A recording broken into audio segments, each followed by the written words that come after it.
Mummy, ఏమ్మా? గోంగూర పప్పు చేసి చాలా రోజులు అయింది, చేయొచ్చు కదా. సరేనమ్మా, ఈరోజు చేస్తాను.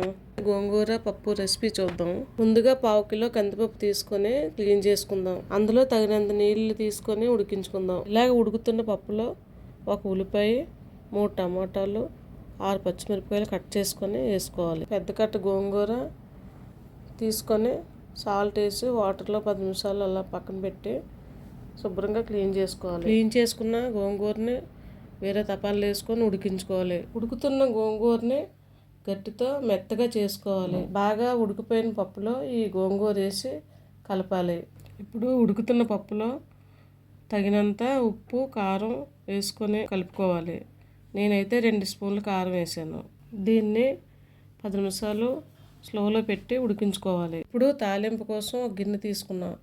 ఇందులో ఆయిల్ పోసి వేడెక్కాక వెల్లుల్లిపాయలు వేసాను. వెల్లుల్లిపాయలు బ్రౌన్ కలర్ వచ్చే వరకు వేపండి.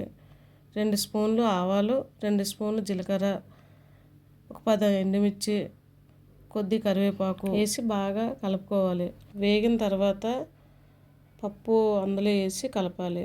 కలిపిన తర్వాత ప్లేట్ మూత పెట్టుకోవాలి. ఇదిగో అమ్మ, అడిగావు కదా, గోంగూర పప్పు రెడీ. అప్పుడే రెడీ అయిపోయిందా? Thank you mummy.